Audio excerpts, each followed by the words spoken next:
Et la séance continue. Restez avec nous sur LCP. On va débriefer ensemble cette séance de questions au gouvernement. Avec vous, Fernand Tavares, les premières réactions politiques. Merci.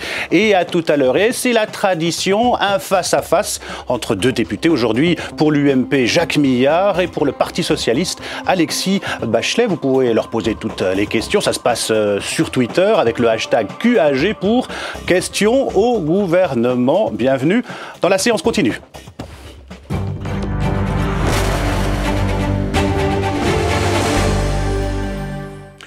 Bonjour messieurs, merci d'avoir accepté notre invitation. Alors vous le savez, depuis hier est examiné le projet de loi renseignement, 3 mois après les attentats qui ont frappé Paris. On a entendu une question de Sergio Coronado pour le groupe écologiste. Il s'inquiète des conséquences de ce texte en matière de liberté individuelle. Alors ce texte sur le renseignement liberticide ou pas liberticide, le gouvernement a tenté de rassurer par la voix de son Premier ministre. On écoute.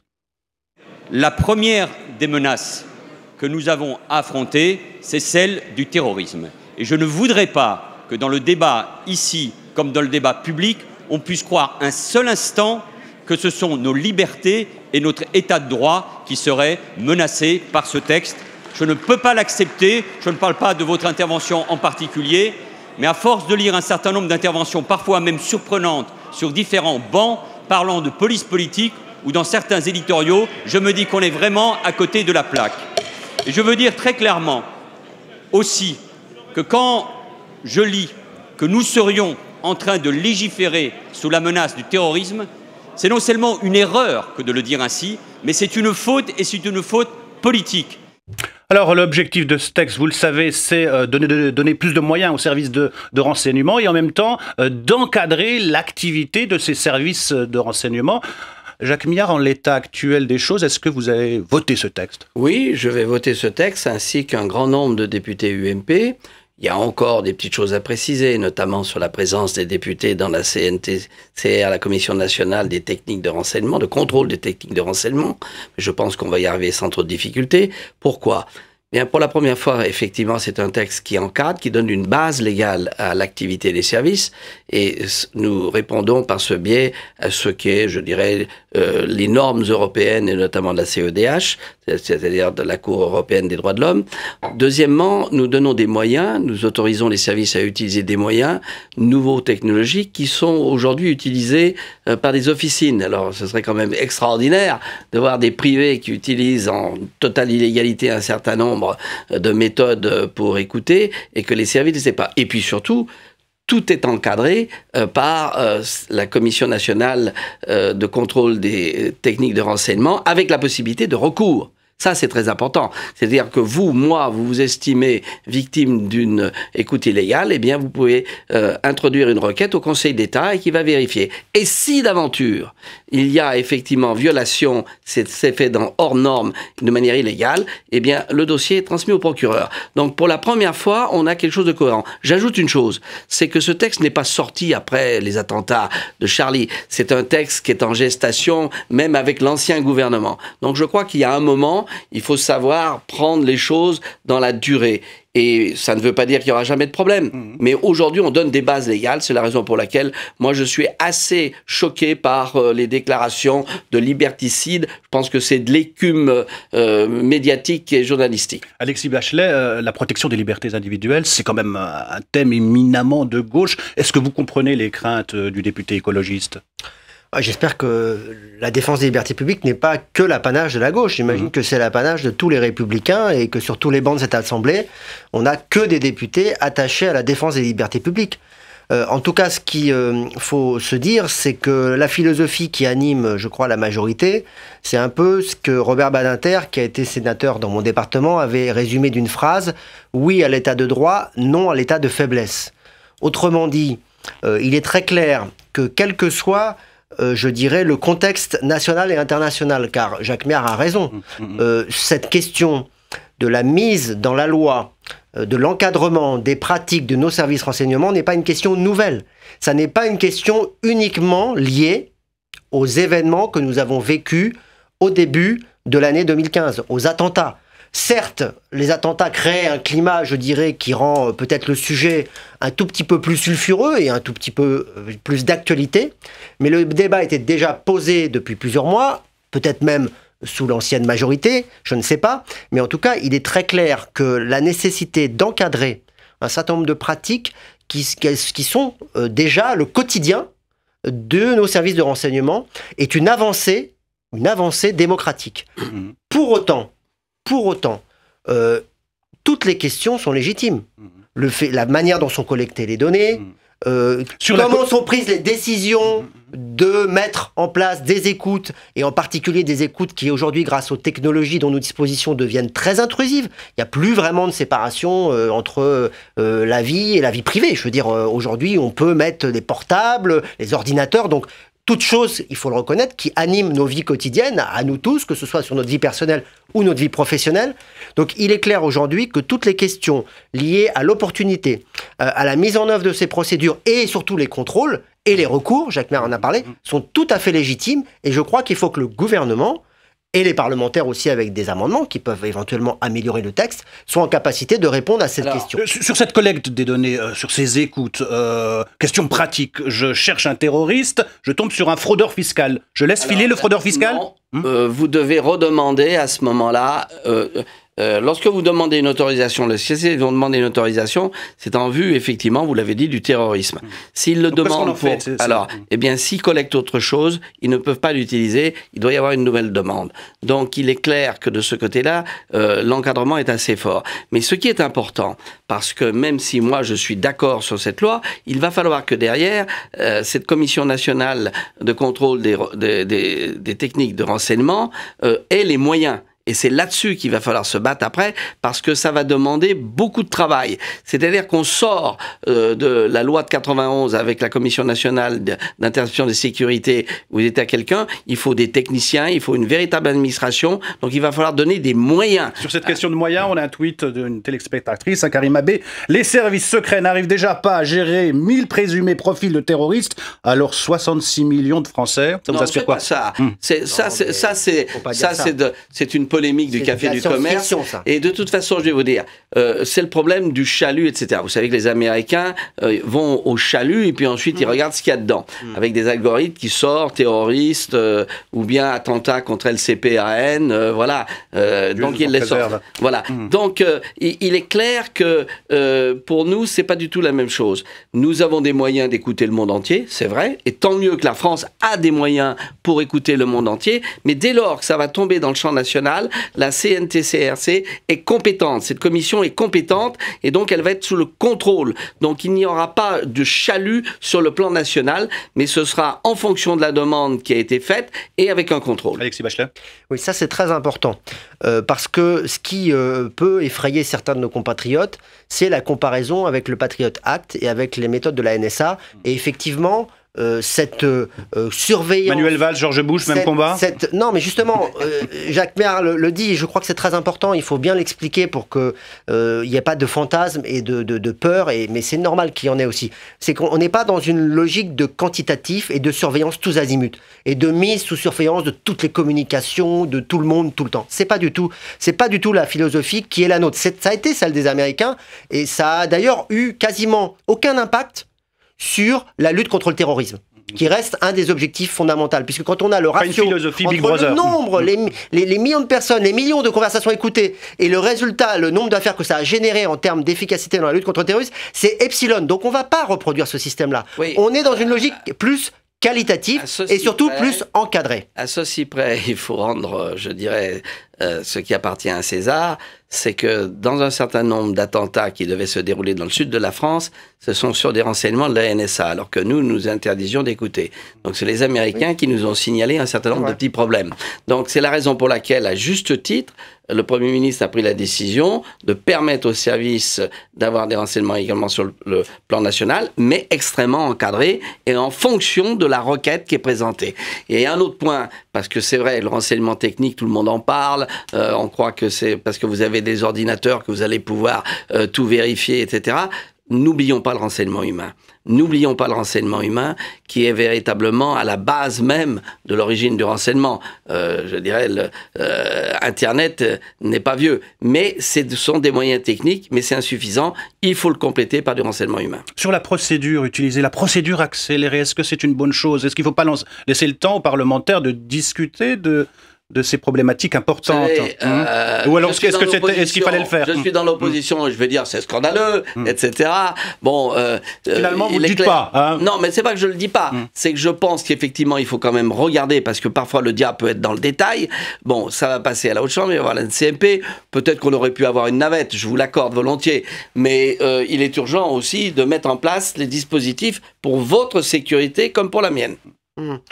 Oui, bon, ça c'est un débat qu'on a sur chaque texte qui est passé en urgence.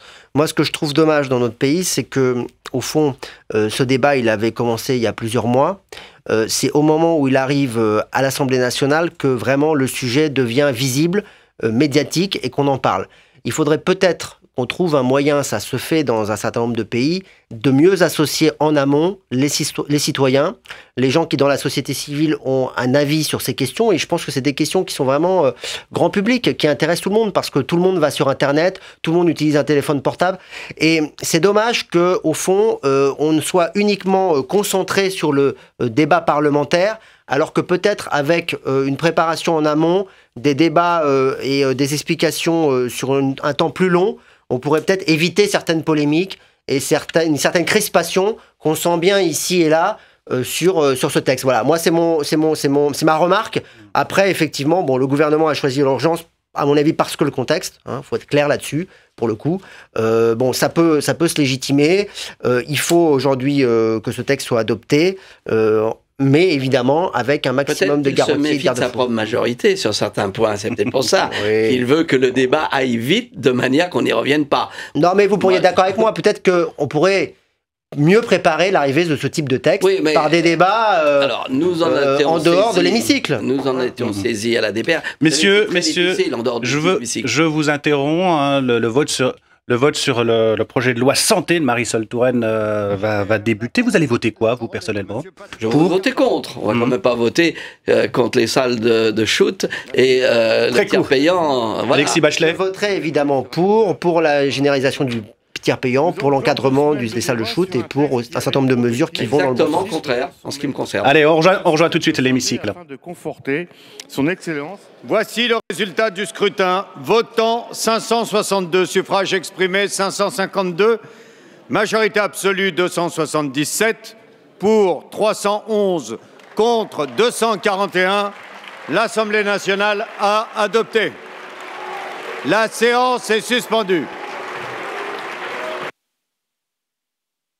Le vote du projet de loi santé défendu par Marisol Touraine, adopté en première lecture. 311 pour, 241 contre. Le texte part au Sénat en procédure accélérée. Alors, la mesure phare de ce projet de loi, c'est la généralisation du tiers payant. Novembre 2007, on n'aura plus à avancer les frais pour des consultations en ville.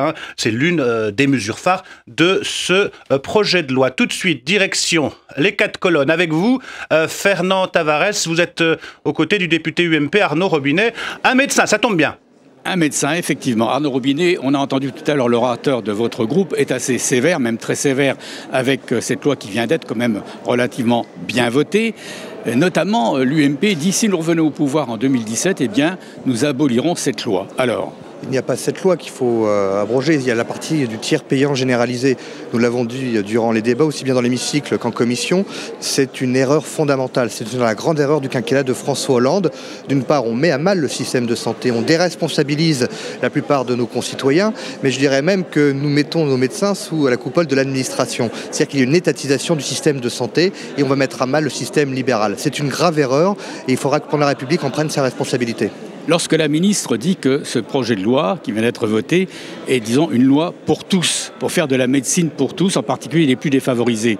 Mais ce qui est totalement faux, puisqu'aujourd'hui nos concitoyens les plus défavorisés ont déjà accès au système de soins, puisque le tiers payant existe pour celles et ceux qui bénéficient notamment de la CMU. Véritablement, ce projet de loi ne permet pas aujourd'hui de définir quelle est la stratégie du gouvernement en matière de santé. Quel système de santé nous voulons pour nos concitoyens? Et aujourd'hui, on ne répond pas aux questions principales, la désertification médicale, la formation des jeunes médecins. Tous ces sujets ont été mis de côté. Donc oui, il nous faut une réforme du système de santé, mais une réforme, elle se fait avec les professionnels de santé. Ce qui n'a pas été le cas ici. Il n'y a pas eu de concertation, pas de dialogue. Et je dirais même que durant les débats, la manière dont a été mené le débat est une grave erreur et en tout cas a mis à mal la fonction des parlementaires et des députés, puisqu'on a eu amendement sur amendement déposé par le gouvernement sans que les parlementaires, notamment de l'opposition, puissent débattre et puissent notamment répondre par d'autres amendements. Et on a fait fi, du pouvoir des parlementaires. Lorsque la ministre dit...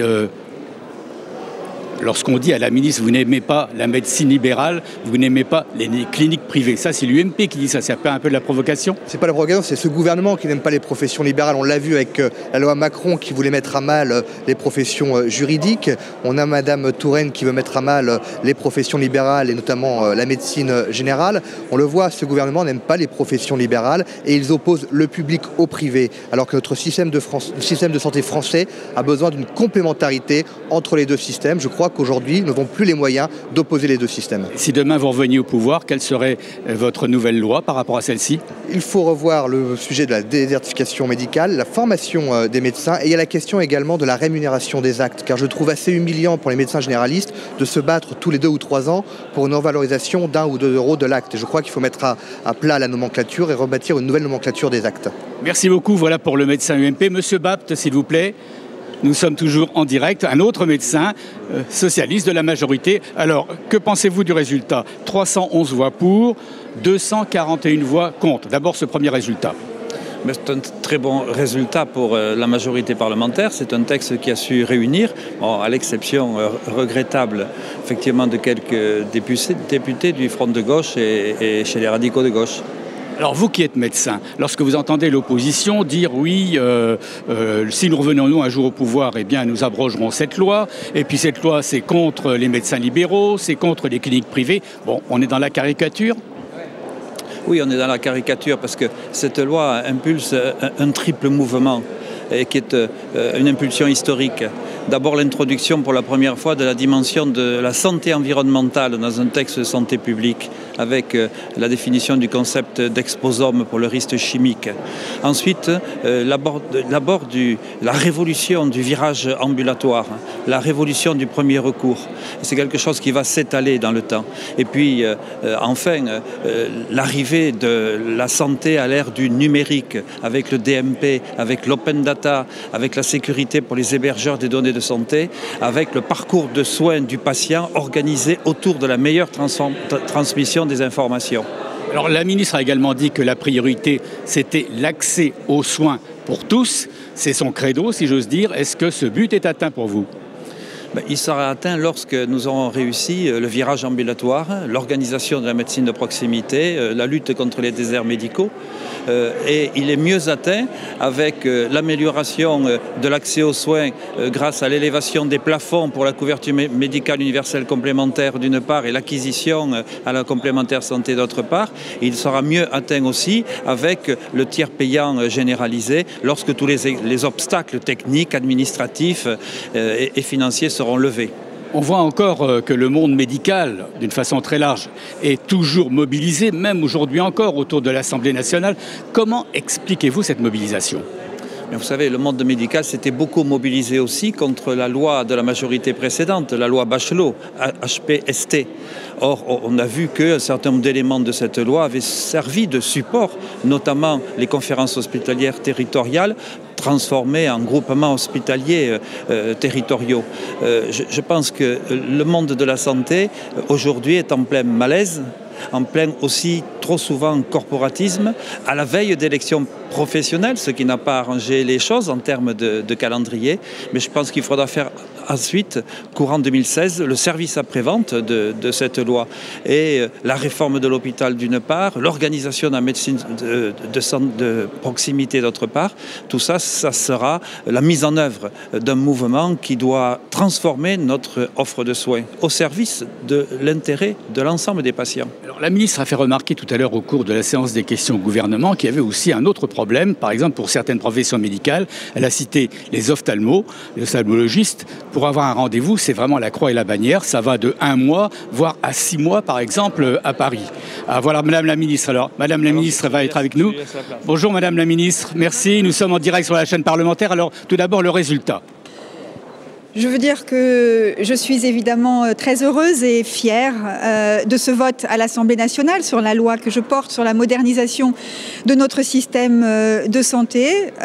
C'est une loi importante pour les Français parce que c'est une loi qui comporte beaucoup de mesures très concrètes pour faciliter leur vie quotidienne, faciliter l'accès aux soins avec le tiers payant bien sûr, mais aussi le numéro de téléphone unique pour trouver un médecin de garde. C'est une loi qui comporte des mesures pour lutter contre... Alors, non, on vous entend parfaitement malgré la sonnerie. Simplement, lorsque l'opposition, tout à l'heure, l'UMP, dit « si nous revenons au pouvoir, nous abrogerons votre loi », comment ressentez-vous cela ? Je veux redire que le vote qui est intervenu cet après-midi est un vote important. Et moi, je suis heureuse que le débat à l'Assemblée nationale ait permis de faire apparaître la cohérence, la logique de cette loi, et permis de montrer que la loi comportait toute une série de mesures très concrètes pour la vie quotidienne de nos concitoyens. Il y a bien sûr le tiers payant dont on a beaucoup parlé, mais aussi des mesures contre le tabac, contre l'alcoolisation des jeunes, pour permettre à des médecins de venir s'installer. Puis il y a des mesures aussi pour développer notre système de santé. Moi, je suis convaincue qu'il y aura un avant et un après cette loi. Le travail se poursuit, bien sûr, puisque la loi va maintenant aller au Sénat. Mais je veux dire que le vote cet après-midi marque une étape importante surtout pour les Français. Merci Fernand Tavares et merci à vos invités. Merci pour cette témérité. Vous êtes le premier à voir, Marisol Touraine, la première réaction de la ministre de la Santé. C'est la fin de cette édition. Vous retrouvez à 19h30 Brigitte Boucher, c'est le journal de la rédaction. D'ici là, bonne suite des programmes sur les chaînes parlementaires.